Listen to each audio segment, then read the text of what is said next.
रूमीअ जी औताक समाजी ऐं इस्लाही कालम।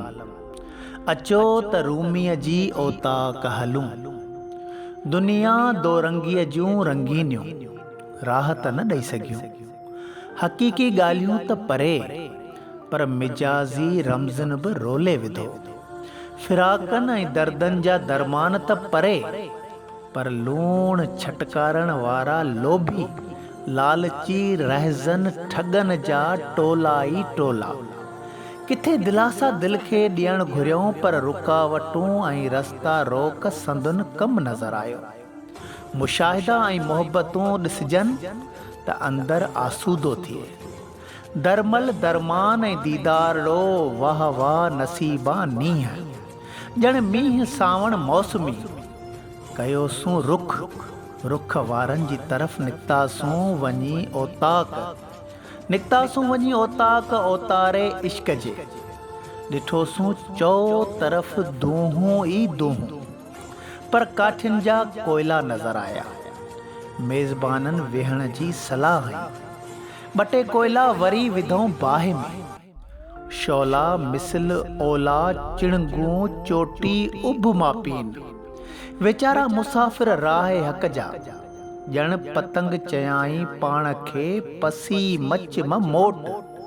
अॻे बि अॻिते शराब शौक़ विसल सभु वायूं वणजारनि जूं। मन फिराक जा दर भॼन, मिजाज़ जा बुत भोरा भोर थी डही पवनि। साफ़ थिए दूही दिल वारी, खुले का अख ऐन अचरज वारी। ला मक़सूदी फिदारैन सिवाय का ॻाल्हि नाहे सम्झ में।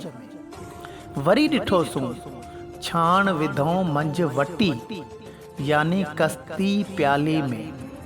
चाढ़ियऊं चाह सां चपनि ते, न का बास आई न का बूअ। न सुबुह जी ख़बर न शाम जी सुञाण।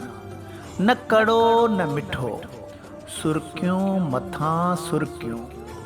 कॾहिं फज़ल सम्झां सूरत मां, कॾहिं सायो करियां मिलण जो। कॾहिं होश छॾाइजनि, कॾहिं अक़ल ऐं इल्म हवाले इश्क जे। वक़्त जी न परूड़, वक़्त जी न परूड़ ॾिठुमि खंजर मंझां खून। मास कोरियो विझनि बाहि में, करे ॿारण जलन जोतूं टांडन में टाकोड़ा। पोइ राज़ी थिया उन बाज़ीअ में कयऊं साफ़ सूफ़ी। मंझां मंझ ॾिनऊं हथ में हिकु तख़्ती, करायाऊं मुतालो वजूद जो। चयऊं सब्र ऐं ख़ामोशी रख हथियार साण। ईअं सबक़ पहिरियों औताक रूमीअ जी पहुतो पुॼाणीअ ते।